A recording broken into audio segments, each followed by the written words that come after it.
So you've heard from our first two speakers sort of the science, the food policy, and of course the power of the kitchen and the power of actually cooking. So now we're going to hear from someone who helps us to understand how to be more mindful of what we eat and where we gather our information. Nishta Saxena is a registered dietitian, founder of Vibrant Nutrition, who in her practice helps families through the life cycle of stages of nutrition, taking a whole food nutrition for real life approach. Nishta has worked as a food and nutrition expert with Global National News, written for CBC and Today's Parent, and is a regular contributor on CTV Your Morning and The Marilyn Dennis Show. Please welcome Nishta Saxena.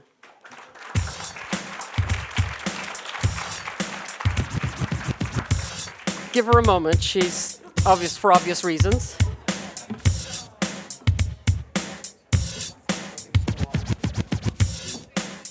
Hello, everybody.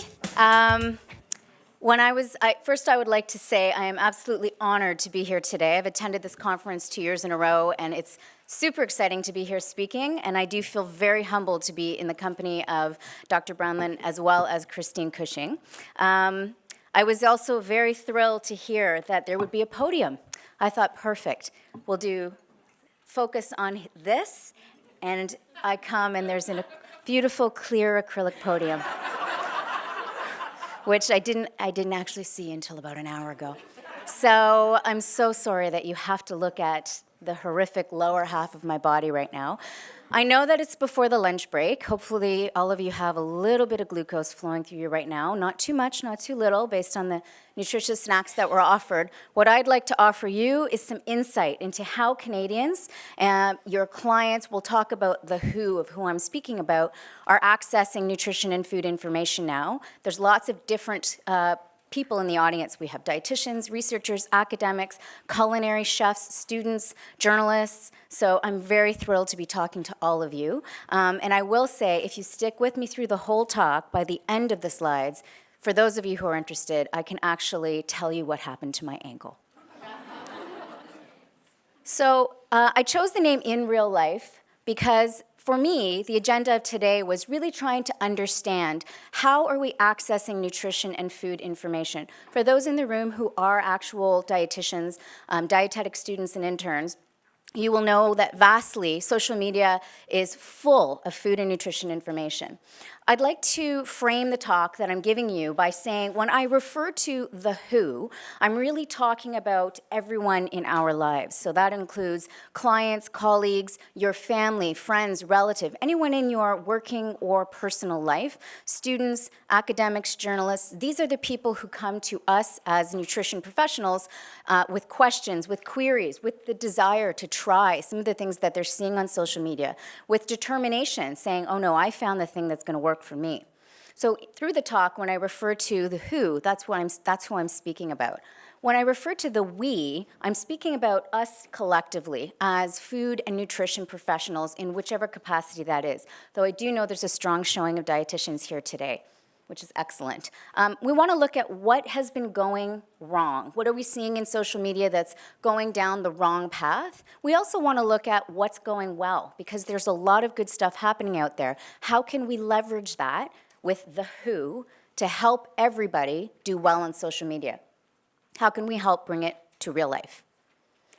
So when you go to your computer or your phone and you ask Dr. Google a question, what usually do you see? Here's some images that we've taken from the internet. And one thing I should say before I continue is any of the Instagram or social media accounts that I show in my talk, I have no association with, and I am certainly not promoting, nor am I slandering them. This is fully just for the purpose of discussion.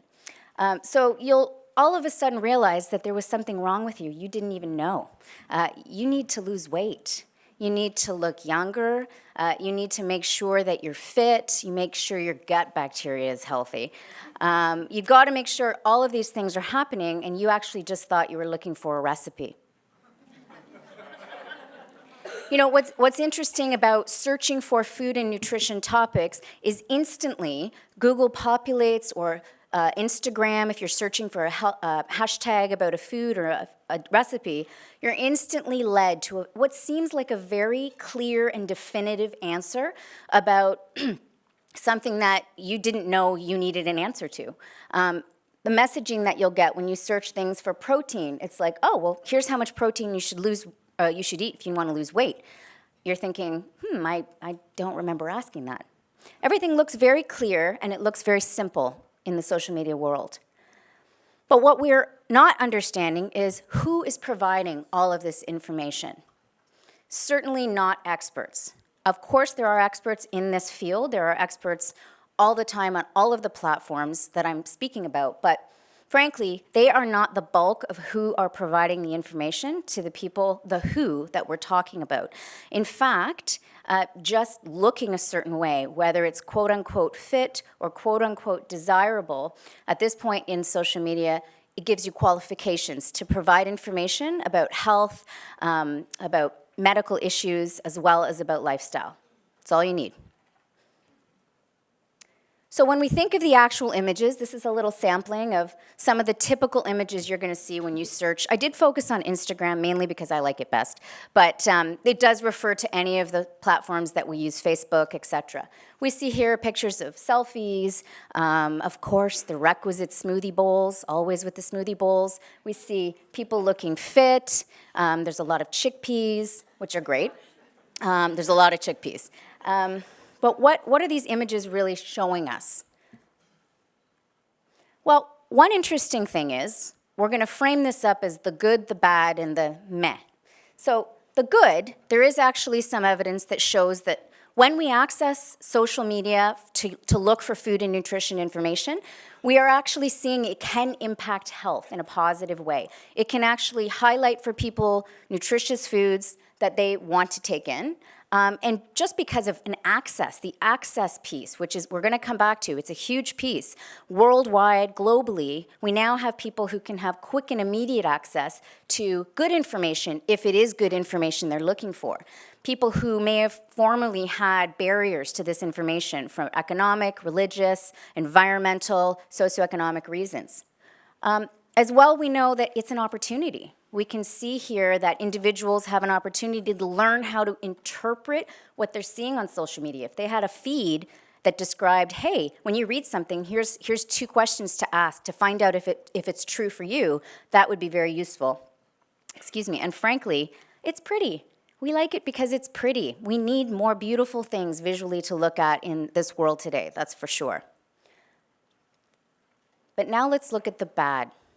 I'm sure none of these images are shocking or surprising to you. From left to right, we see images of bodies that look completely malnourished, but thought to be normal, bodies that look excessively muscular, foods that look expensive, elaborate, highly curated. I will tell you 5 different social media feeds and stories that ended in tragedy in 2017. We had cancers that were highly treatable by modern medicine being cured by juices, which resulted in death. We had children being treated with garlic and horseradish for highly treatable medical conditions, resulting in death. We had a vegan baby being malnourished, and I will preface this by saying not because they were choosing to be vegan, but because they didn't have information about how to do that properly, resulting in death. We had an example of just eating fruit. That was the example, just eat fruit all the time.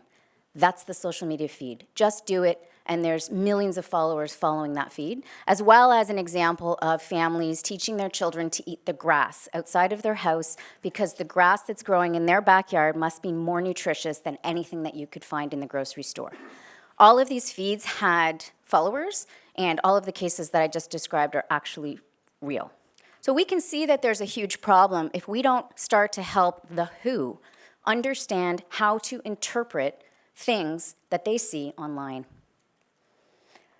One interesting fact is that the main focus of what we see people searching for online, the main thing that comes up is a theme of restriction. So it may not necessarily mean specifically eating disorders, but it does mean some form of dietary restraint. That's the most the most popular source of nutrition information. Cut out this food group, make sure you eat only that food group, make sure you're eating only this style of food, make sure things only look this way.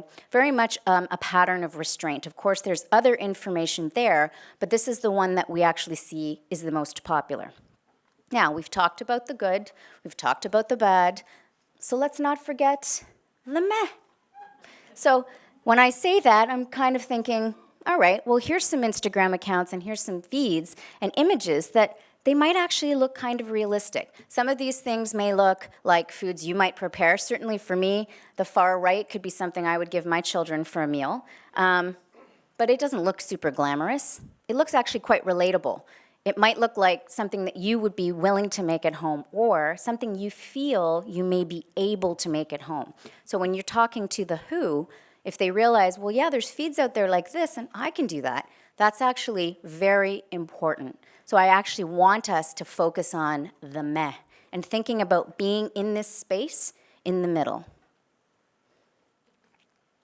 As I've mentioned, nutrition experts are certainly not the main people providing information on social media platforms any longer.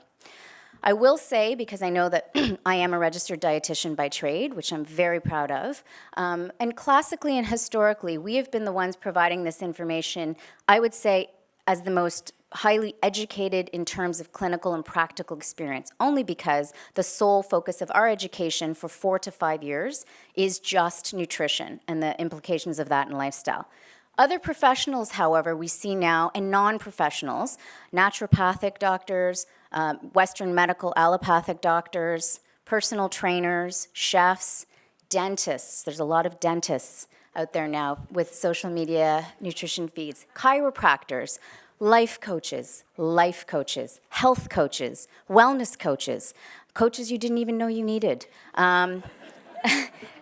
Absolutely. And celebrities. We can't forget celebrities. All in the space of providing information to the WHO about what they should do, when they should do it, and what's the best way to do it. Now, I want to say some of the names I just mentioned, the titles I just mentioned, I'm not pretending dietitians. We are not the only people who are qualified to speak about nutrition. Of course, there's some great, very valid, accurate, and credible information out there. However, the vast majority of it is not. And what we're finding is that it's really based on theory compared to something that we would look at as clinically relevant.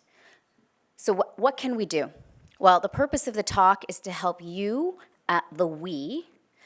learn ways that we can help to moderate this information for the WHO. We can help to contextualize this information. We can also help synthesize information so it's more highly specific for who's viewing it. And most importantly, we can help produce that information. I'm going to go through each of these. What's happened to bring us to this point where we have certain unnamed celebrities with absolutely no training providing millions and millions of people with health and nutrition advice? This is what's happened. It was a really interesting article written by Colby Vorland, who titled what's happening, that there's an epidemic of misinformers. And I really love that title. We're going to go through what qualifies you as a misinformer in terms of social media in the online space. There tends to be 4 distinct traits that we know exist among those that we would classify as misinformers. So the first is really a distrust of health professionals. And I'm sure many of you have seen feeds that relate to this online. This can come from negative experiences with traditional or classical methods. This could come from stories from their families who've experienced being wronged by some kind of systematic error, and therefore the voice gets louder in terms of completely disowning anything related to current systems that are in place. A second and important trait, a very important trait, is that the misinformers tend to use very clear and very simple messages. And this is something where I think we fail. And we can talk a bit about that. But when you're looking online and something pops up and it's clear and simple and easy, in your mind you process that as, well, then this problem must be clear and simple and easy, and here's the answer. A third interesting trait about misinformers is they really tend to focus on self-selection. And this happens actually even in science, but misinformer feeds are self-selected groups of people who believe and they're sort of in that same network, okay? So when you read through the comments, everyone's like, yeah, you go girl, emoji with heart eyes, oh yeah. And it's largely because everybody in that feed's like, oh yeah, that medicine, oh, their doctors don't know anything. You gotta try this juice. And what happens is it builds on itself, and everybody's commenting and everyone's checking each other's feeds out, and nobody's actually checking back to see what's credible information. And this self-selection and this lack of filtration is something that can drive this forward very quickly. It's sort of like all the people on that feed are drinking the Kool-Aid, if anyone remembers that expression. The young people won't know what that means. Selling something. Of course, always with the selling, okay? There's always a pill or a book or a course, something that you can do, quickly download it, because then you can get that clear, simple answer that you need. Selling the idea of vitality and wellness, I'm not adverse to people selling, because sometimes we do need to sell things to help people understand how to be healthy. But selling an idea that health and wellness is easy to buy is misinformation. So when we talk about nutrition and how it's being accessed, at this point in the game, it's very much at our fingertips. Studies in Australia have shown about a third of Australians tend to be checking online internet sources to look for things like how to make fast, easy, healthy recipes, looking for how to choose ingredients that will lead to better health or be more delicious. And they're looking at these things because they want to know more about how to cook and make healthier choices. So the reason they're looking might be very valid. In Canada, we can see that over 50% of Canadians are using the internet specifically as a source, their main source of nutrition information. So some more stats. This is really fascinating to me. The study on the left refers to a study in Australia, and when they were polled, Australians stated that they found that dietitians, nutritionists, and general practitioners were thought of as very trustworthy, very effective, very credible people who would be able to provide nutrition information. But fascinatingly, when they looked at, well, who do you ask when you want, or who do you refer to, 63% of the time, people are just looking in newspapers and magazines. And 60% of the time, they're asking their friends and family. So what's happening there? Why do we have people we think know things, but we don't ask them those questions? Why is the who not connecting to us, the we? In Canada, there's an interesting statistic specific to dietitians that looked at we tend to be the preferred sources for nutrition information, but at the same time, access is an issue. So we are rarely accessed compared to a lot of internet material. Another way to look at this is nutrition information sources among Canadian adults. So this is a little bit older data, but from 2004 to 2008, you can see bar graph-wise the number and percent of places that people are searching for information. And the far left there are sort of the GP and the dietitians, and we're getting dwarfed. And we're dwarfed by television, newspaper, and magazines. I find this fascinating. This must have been when people still read like actual newspapers and magazines, but it does show that that's really the primary source of where people are looking. Another interesting fact about this slide is that brand packaging. The packaging on our food labels is a very major source of where Canadians are looking for information. How can we leverage that? Are our packages, are our nutrition facts panels, are the health claims that we are allowed to have on products, are they leveraging the fact that Canadians do look here? This was shocking to me, but very few people check the source or the date of when information has come to fruition. So if I search for a topic with Dr. Google and things populate, I'm not even looking to see when that date might have been from 1999, it might have been from 1987. 75% of people do not check either of those two things when they find information. So why does the WHO just assume everything that's available to them in this online social media platform must be true? Why is that happening? Oftentimes, when we see people struggling with food and nutrition issues, we know that they don't have the skills that they should have, and we've talked about that and touched on that a bit today already.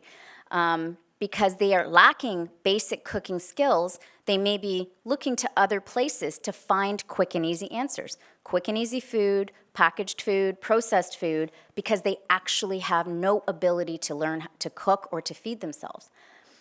The 30%, when we look at the data around how Canadians are spending their money, so the average Canadian household as of 2017 had an increase in about $1,540 per family in food costs. That's a huge increase. And 30% of that money that's being spent now for Canadians in terms of food budget is actually going to meals outside. So we're spending more, but we're cooking less. What's interesting even further is of that 30%, around a third of that spending is looking to meal preparatory kits or meal delivery services. And what's that really saying? It's saying, well, I'm spending more money as a Canadian, but I'm actually spending money so you can send me a box that has things in it that then I'll open and then I'll cook it.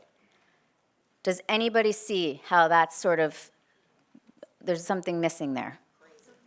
Pre-meal meal, and I am absolutely, and like I said, I'm not being negative about anything that's happening in this space, but pre-meal meal delivery services, they do have a role. Busy professionals, some busy families, they are very costly, so they are definitely not something that can be accessed by most Canadians, but they're being used by people who don't have skills. So why are food preparation, cooking, why are these things absolutely the lowest on the totem pole, the last priority right now for the WHO? Well, I don't think it's a surprise. Canadians cite time as the biggest perceived barrier to food preparation. So only about 30 minutes a day is what we are spending on food preparation as an average as a country, which is very, very low. I found that very, very low. In younger populations, and I don't mean to be ageist, but we're seeing a huge lack of complex and basic food preparation skills. And a large reason for that is that generation in their late teens right now, in their early 20s, did not see these skills in their home environment. So they weren't necessarily preparing food in their home environment with their family. And then now, with all of the cuts to the way that we focus on funding, don't get me started on preventative health care. I'll be up here for hours. We don't actually have places in our systems, education, childcare centers, colleges, universities, where people have access to learn these skills, except for George Brown. Which is amazing, fantastic. So what happened? This is a really typical picture. This could be your nephew. This could be your brother. This could be your son. So why is this how we look at eating now? It looks sad. I will tell you what happened. This is what happened. This is the data on global usage of social media from 2012 to 2017. And what you'll notice here is it's just a beautiful incline, a nice upward trend right across the board. 2012, we were spending an average of 90 minutes, 3 times as long as we spend on food, on our phones or on our laptops. And now in 2017, that number has jumped to 4 times as long. We are on social media 4 times longer every day than we are preparing food to put into our body. 135 minutes on average per day. So this kind of refers back to the images. So when you look at these photos online, really, what do you see? What's wrong with them? They look beautiful, they're organized, they're colorful, which can be very appetizing. We know color, eating our rainbow is so important. There's some blue food there, which is very unusual because there is no blue food. There's also a lot of smoothie bowls. There's a lot of smoothie bowls with a lot of expensive exotic fruit.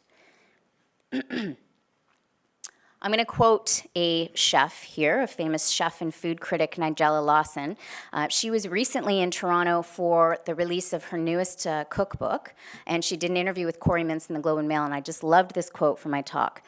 When asked, Corey Mintz she said, "Do you entertain and cook at home?" And he said, "No, I have no friends." And then he said, "Do you?"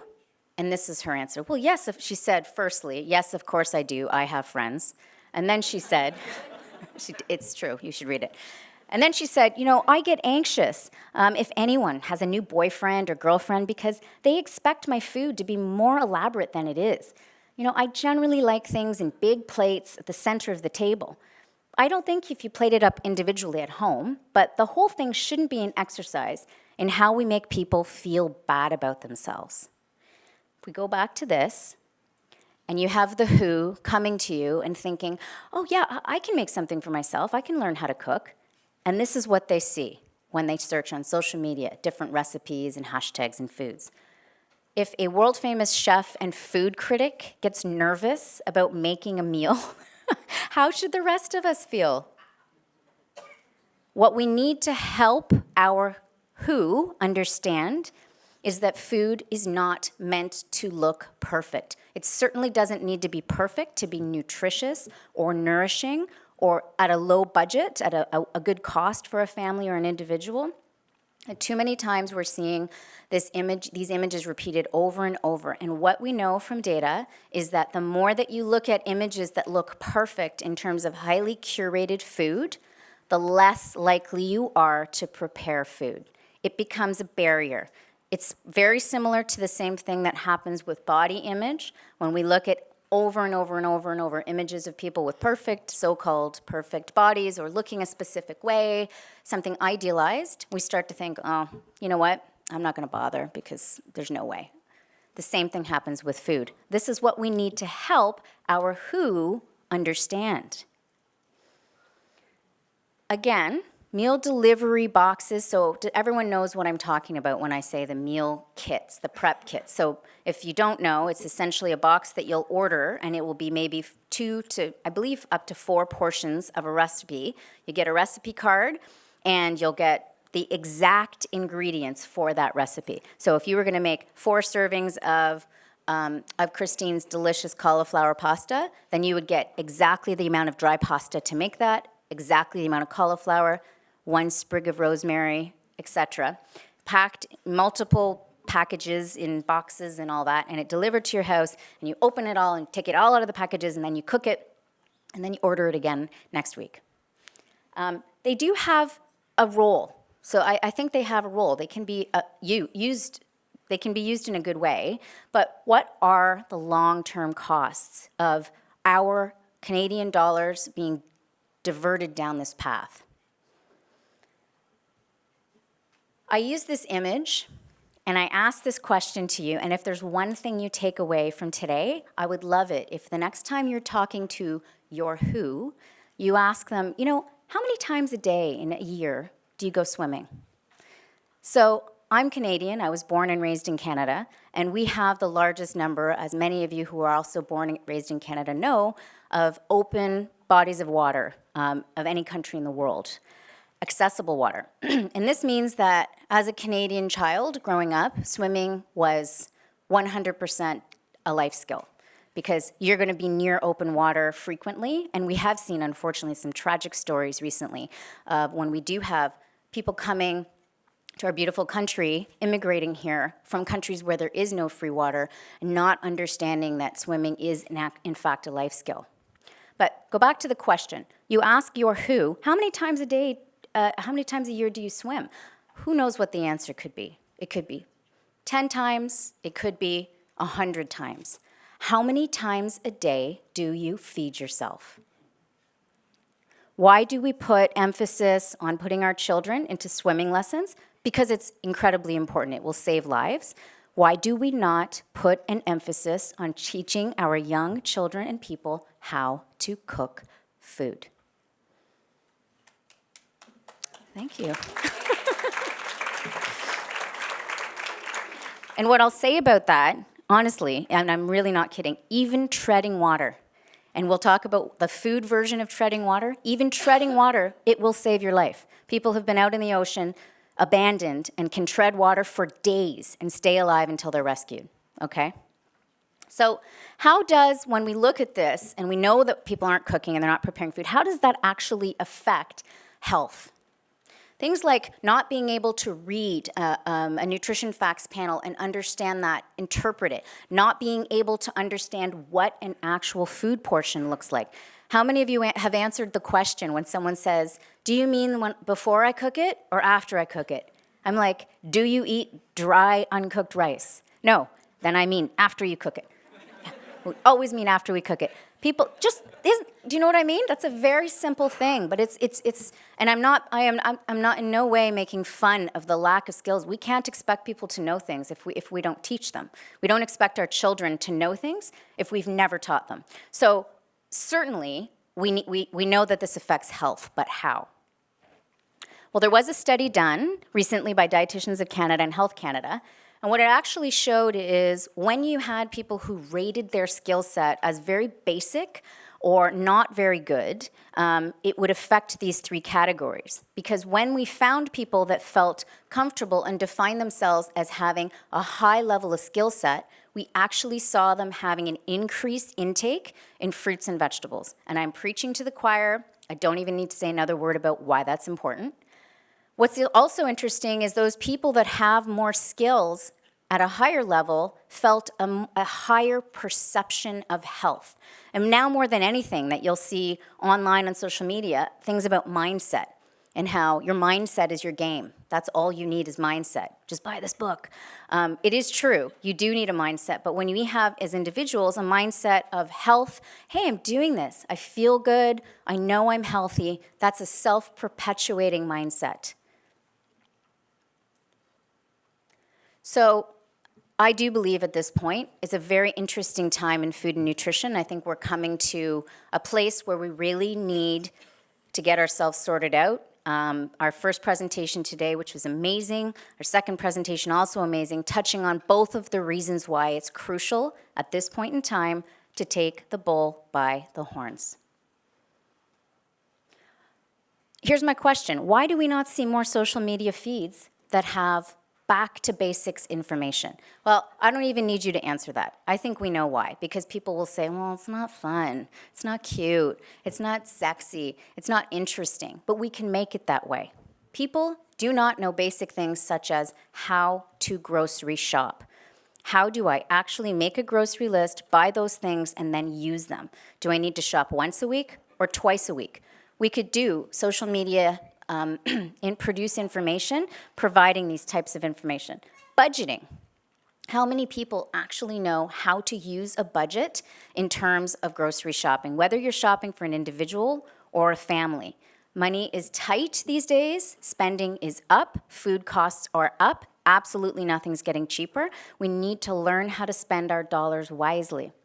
Food preparation. So learning how you can prepare food, and as Christine was mentioning, make something, and then you're able to use those roasted sweet potatoes in several different ways if you've taken the time to prepare them.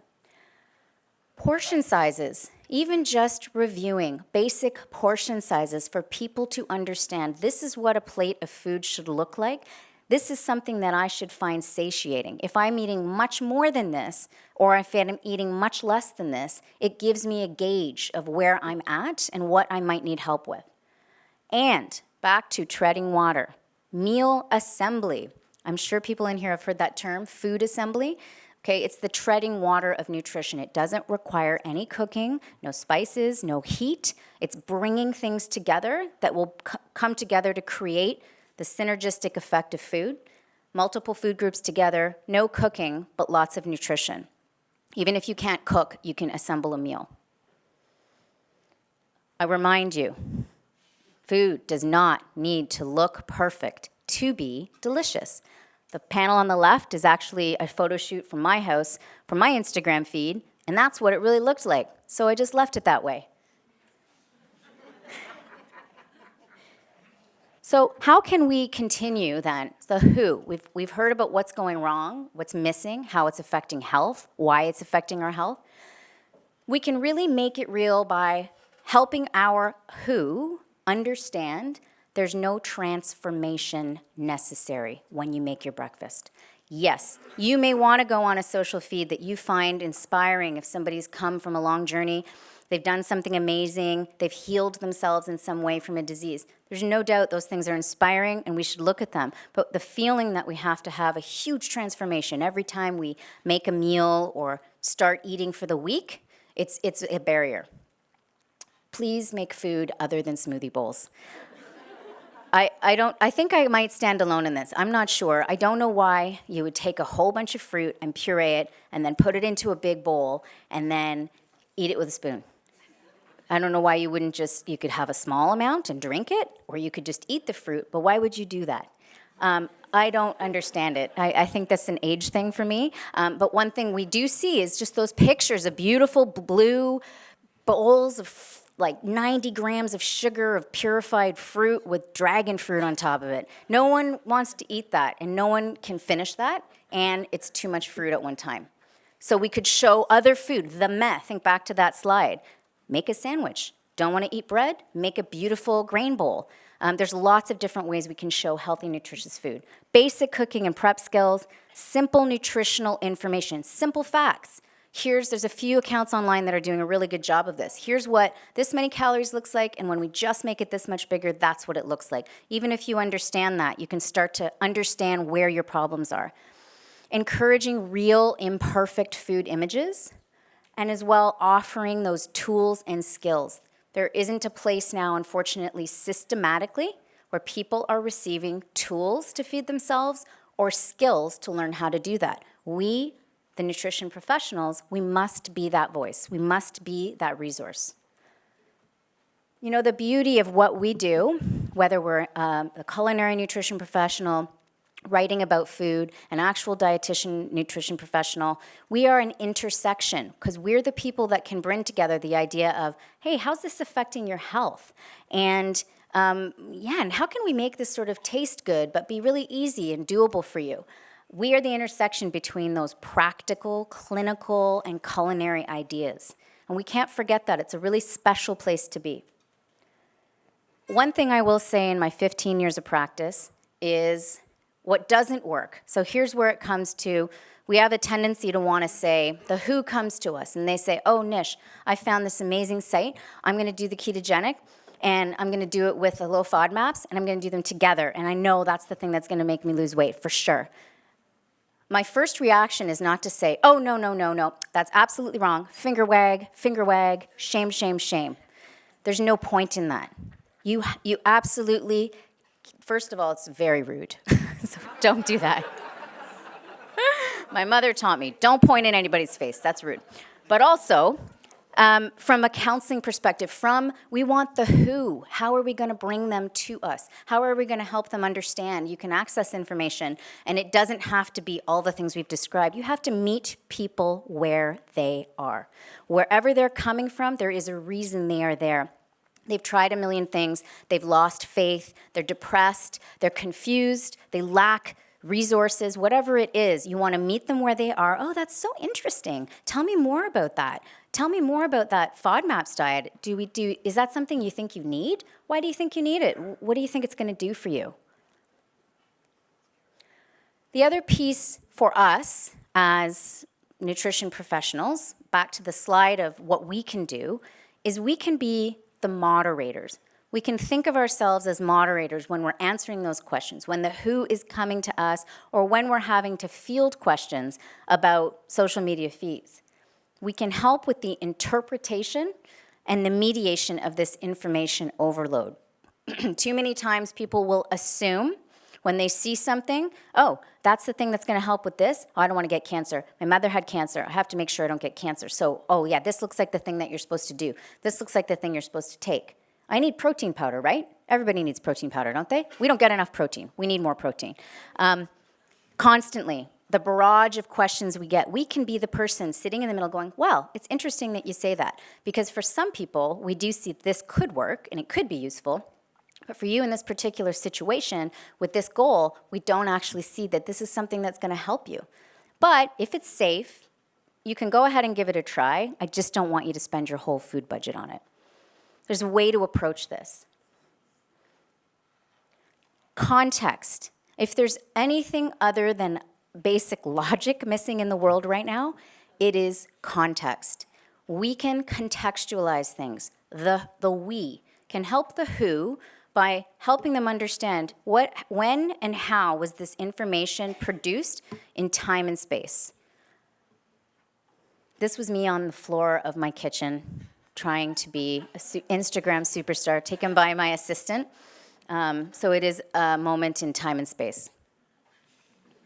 But how many times have you had somebody come to you and they have read the story or they've delved into the Instagram account of somebody who's had an amazing transformation?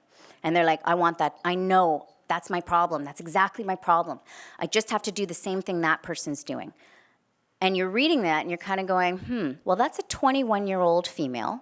And they, perhaps have gone through some serious struggles and learned a lot about themselves and their own health. But you, perhaps, are a 51-year-old male.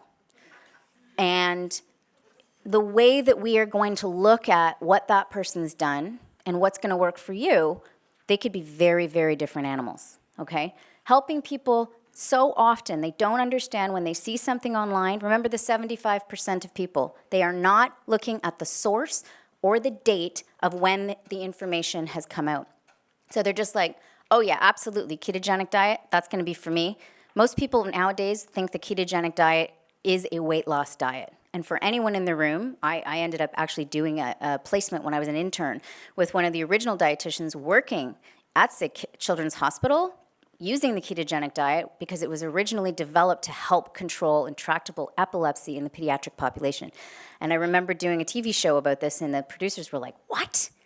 What is it? What? And they just had no concept that this was a medical nutrition therapy that's been pulled out and transformed. And I'm absolutely not saying there's not some people who it could work for, but context. We can't take any studies that don't apply and just transfer them onto another person. And a lot of people, the who, they don't understand that. Unfortunately, in nutrition science right now, we're not getting the funding that we need.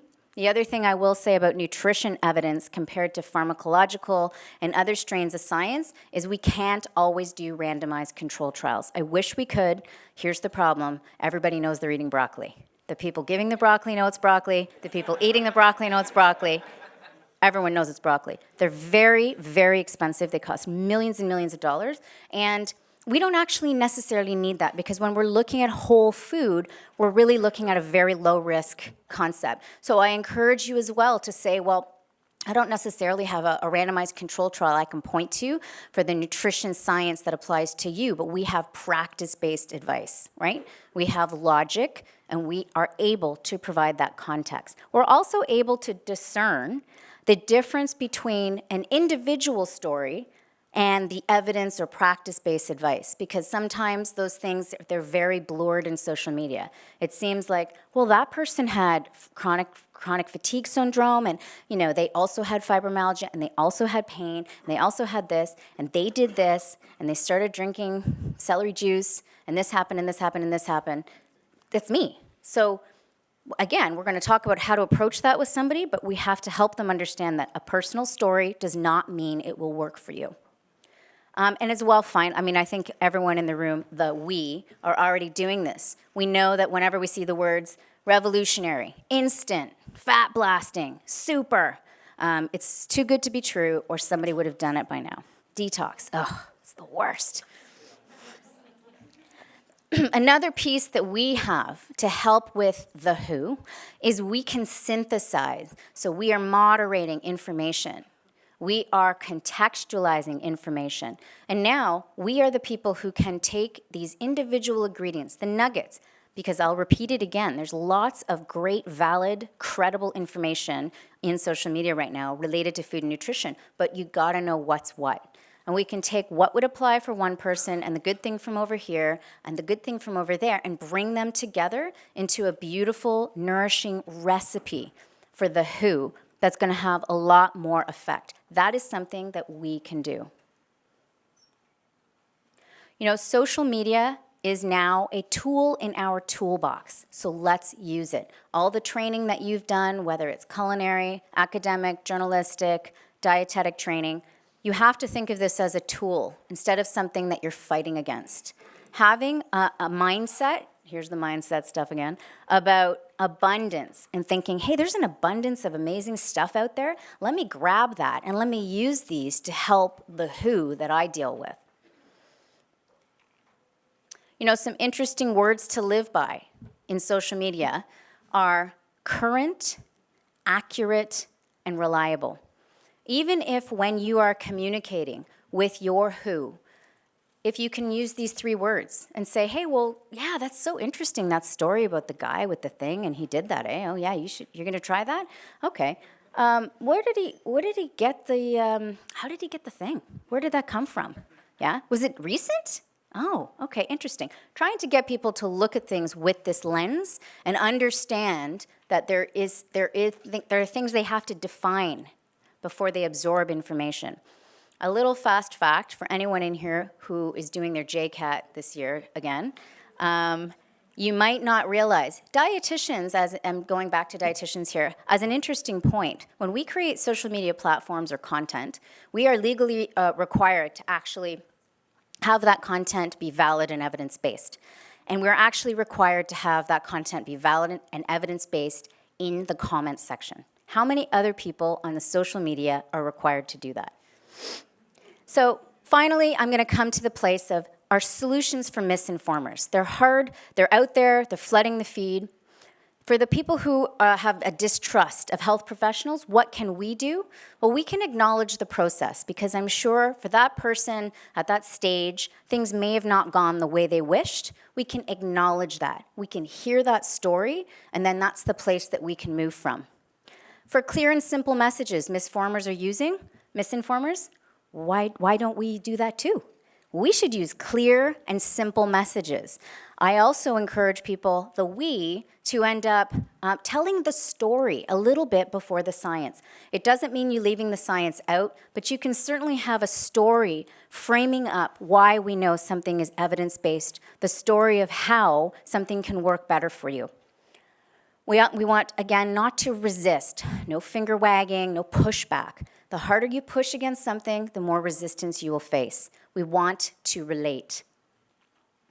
For the self-selection piece, everybody's drinking the Kool-Aid, we can be the filter. We can be the person that's able to say what's true, what's actual nutrition theory, and what's actually clinically relevant, what's going to affect you in your life with your health or your growth or your development. For the sell, well, often the model is you buy something from a misinformer, you get some results, but as soon as you run out of money or the product, you may have to recede back to where you were. To continue, you might have developed some skills, but you're probably going to have to engage at a next level. What can we do to combat that? It's a hard sell. Well, we can provide free information access. The more free, credible information we can push out into the feed, the more valuable our voice becomes. And I'm not suggesting this. I am a private practice dietitian. We all do need to make a living, but the idea of working with someone and the strategy piece, that's really where the work is. But the information, everybody should have the right to access free, valid scientific information. So I'll leave you with this. Access. Think back to the slide. People do think we have credibility and that we're trustworthy, but they're not accessing us. So we have to increase our access, make ourselves visible online, flood the feed, okay? Create and push out social media content that is valid, that is practical.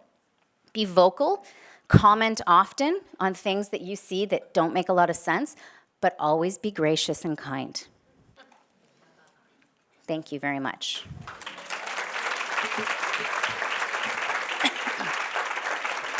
And I will say, truth in social media, my children actually are that cute. If anyone in here is a parent, there's no way that you're going to have a child and raise that child without them ever having a bite of processed food. It will happen, even if it's not under your watch. So the idea is not that, we should never, ever use these quick and easy measures. The idea is just more that in a certain phase of your life, and you're making a good point, from very early on to the time when you are able to do this, you don't want to let it become a crutch. A crutch. I can't believe I just made that joke. Wow. You really, though, you don't. What happens, to me, that what I find interesting is, I think it's a wonderful tool. It's almost like a teaching tool. You could use it like, hey, I ordered this box, it came to me, I'm gonna make this dish, I'm gonna make it once, I did it, it was delicious, we liked it as a family. I order the kit again, I make it again. But it would be great if somehow that could help you become intuitive about making the food. Exactly. I think it is a good kickstart. Yes, too. absolutely. I know we've got the chat boxy. box. If people have questions, raise your hand and we'll get that to you. But meantime, I wanted to ask you too about the peer pressure on children making food choices. Yes, it's huge. My private practice is all in pediatric and family nutrition, and I do see kids through the life cycle dealing with all kinds of issues related to that. I think sometimes what happens is they may not have as much, well, they don't have any education in school, and then they're eating a larger amount of processed food, and then they're in a stage of being very self-conscious, so they go to school and that person has that and I have this, and why do I have I'm using myself as an example. As a child, I would have a cucumber sandwich, and people would be like, you have a cucumber sandwich? That's so weird. And now all those people, I bet you they wish they had that sandwich, but at the time, it's like, oh, well, my mom gave me Doritos, and part of it is social pressure, the awkwardness of growing up. Part of it is a lack of understanding of people not even understanding there's another option. So I think it's an issue of kids do not have access to learning how to cook. If their families are not showing them that, it is not happening. Yeah. I mean, I'm sure you see lots of it in your practice. Yes, I do see a lot of it in my practice, and I know that recently in Ontario we've had sort of some of our teaching and the leaders in our education system trying to kind of go about letting families know that maybe the choices the kids are getting in their lunches, if everyone knows what I'm talking about, this is really controversial because it does go down that path of, for people who don't have resources or who don't understand the lack of resources in terms of education or funds they have, potentially shaming people who are not making healthier choices, but it's just maybe because they don't know better and they don't know how to do better. So it's a real conundrum to try and fix this problem. And back to the person's point about funding, I do think that's a kind of a really not a great. It's a whole other can of worms, and I don't think it's a. Yeah, there's a lot of things that are being funded, and I don't know why that isn't. Yes. Hi. Just a comment first before I ask my question is that I have a lot of friends who are teachers, and I'm aware that there are a lot of families that live in hotel rooms and temporary shelters, and they actually don't have kitchens. So I hear heartbreaking stories, and I know that that's a reality in Canada. My question is, and your talk is timely for me because I'm working on the digital footprint for the Center for Child Nutrition at U of T. Great. And we're trying to sort out who is our target audience, and up till now it's been more doctors and health practitioners, and I don't know that it should be the general public. So I guess the question is, because I've been surveying a lot of the resources out there online for nutrition information, and I've looked all through Dietitians of Canada and Heart and Stroke and all these different places, and I didn't see anything yet that looks like it's phenomenal. So I understand why people are going to the internet and they do a search, and often these things don't even come up. So I just Googled introduction of peanuts to toddlers, and the first thing that comes up is a Huffington Post article. It's not Allergies of Canada. It's not Dietitians of Canada. Like we need, so I'd like to know your opinion, other than say a lot of people trying to flood good information in, are there certain existing areas of expertise or centers within Canada or the States that are doing a good job and that could be increased and raised up in terms of their, so people know to go there instead of going to all these other sources? I see what you mean. So almost like promoting the agencies or resources that already exist. They already exist, they're already pretty good, but they need to be better, and they need to be advertised so people see them as, so for example, in the States, I'd say it's Harvard. Yeah, is my absolutely. go-to. So. Yeah, I mean, I think it's a really good point. I think that it's a longer process than we want it to be. And I do think, like in Canada, we have a few family and childhood nutrition centers, both at Guelph University and in Vancouver at UBC, and they're excellent sources of information. And they've actually produced some beautiful data and research, but you're right, it kind of stays in that academic fray. And then you've got Health Canada, which, I love Health Canada. But I feel like sometimes accessing information on the website, it's very, very difficult, it's confusing, it's not easy. So you're making an excellent point. I think that marketing of what we do have that is the go-to place for childhood and family nutrition, the go-to place for people to find good information is poor. It doesn't almost exist. And maybe that's a place we could start to grow the sort of the embers of what's out there. There aren't things, though, when you make that point, that pop out to me. There's things that pop out to me as a dietitian that I might use as a resource, and then there's my own resources I've developed in my own private practice, and I'm working on a course, like an online course that would hopefully actually provide that answer. But it's not ready yet, and the point is there's probably other people already doing things. It's a great question. I don't have a specific answer. There's obviously an amazing center in Harvard, and in the eastern seaboard of the U.S., there's lots of childhood centers, but they're not even having a voice heard in the U.S. either. So I don't know if it's a matter of SEO. That would be a really quick and easy way to kind of direct internet traffic to these amazing places, and that's something that would be easily done by those actual people. If they developed their websites so that it would draw in people when they do those search words, search engine optimization, that could help. But you're right. There's not like one go-to place that we know, this is where we can get things. There's a couple great websites in the U.S. On the last slide I had Timothy Caulfield, if you're aware of him. He's a fantastic lecturer here in Ontario, has a whole series, I can go back to that slide or I can show it to you, of different sites that have valid information, but they may not populate depending on the question you ask in the search. So that's a really excellent point. Thank you. Yes.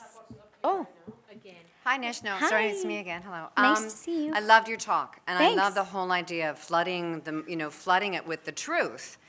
But doesn't it drive you personally crazy? Like, okay, so we'll post these wonderful pictures of, salmon and broccoli and say, this is a quick and easy dinner, and you get like, whatever likes, and then somebody is like, somebody naked, with a, in a bikini and going, I just drank the smoothie bowl and I've got 47,000 freaking likes. Like, what do we do? Do we all take our clothes off and show stuff? I mean, that's the answer. How? Yes. Like, come on. Yes. I mean, we need more. How are we going to really flood Yeah. the market? I mean, is it hashtags? Is it sexy? Like, help. Yeah. It's and you make an excellent point. If anyone knows about how to draw people to excellent nutrition information, it's Marilyn Smith. You're welcome. But the one thing I will say is I know this is not the answer people want to hear. So outside of taking our clothes off, which would be mortifying, please don't do that. What we really, I think, we actually do need, and if Benji's in the room, we need to sex it up.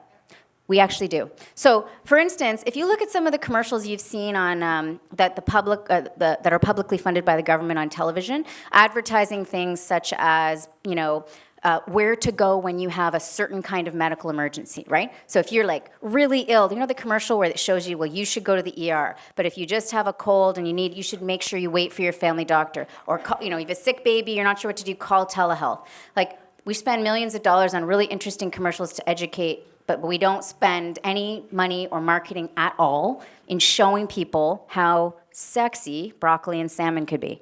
Right? Or how finding information or seeking information can be very moderate. And the frank truth of it is that moderate and being in that meh space, it's just not as interesting. People like to live and experience extremes, because extremes of being completely naked drinking a smoothie bowl or like sitting there eating like a vat of French fries, those two things, they start to inform that person of where they are in the space and in the chronology. And I think that's why people love extremes in anything. Fashion, music, politics, you name it. So it's a tough answer. All I can say is we got to keep up the good fight. Just keep going. And ultimately, people will look at and identify and attach to what they value. And we really can't be getting inside people's heads and making them value being moderate or being cost effective, or making food that's kind of plain but still very nutritious, or very delicious and nutritious and not expensive and fancy. So it's a tough question, but I would say any chance you get to sort of use the tools the misinformers are using to be sexier, more appealing, but without crossing that line, try and do that more. I do not know anything about marketing, though. Thank you for the question. We have time for one more sort of quick question because I know what chefs are like. They're downstairs going, where are they? Okay, so we'll do last question here. Okay. It's right here. Yes. I was just going to say, I recently No Frills has taken a page out of your book, I think, and they've come up with this hauler Yes. title for making shopping at No Frills sexy. Yep. And Oh, cool. I think that Very explains why cool. it's sexy. Yeah. Oh, that's so neat. So as you're saying that, I'm thinking of this commercial, and Yeah. think, I mean, unfortunately, we've had to now look at a corporation to show us what to do. Yeah. But it's actually exactly what they're doing. They're trying yeah. to say, and it speaks to the first two points that you were making about going back to basics, Yeah. about about shopping and budgeting. Yeah. And they're making it sexy to Yeah. go to No Frills. And I think if we do more of that, and it'll help. 100%, and that's an excellent point, is that marketing, it hits the target that we want to hit. It's younger people, younger individuals who are growing up in the environment, and why should they grow up and think, it's weird for me to eat just a peanut butter sandwich for lunch? I mean, what's wrong with that? It's totally delicious. So I think that's an excellent point. It comes down to marketing. And I wanted to ask you, I'm sorry, I know I'm not taking quick.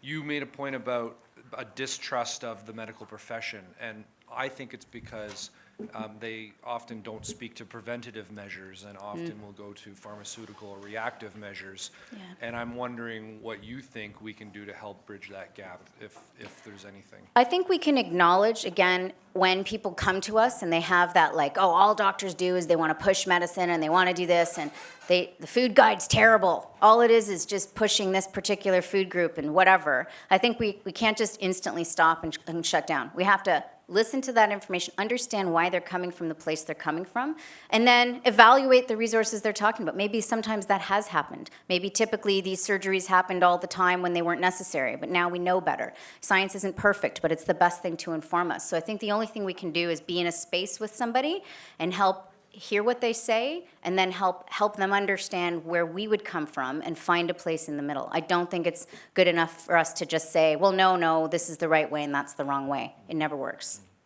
Thank you. Thank you, Nishta. Thank you. Thank you. I'd like you to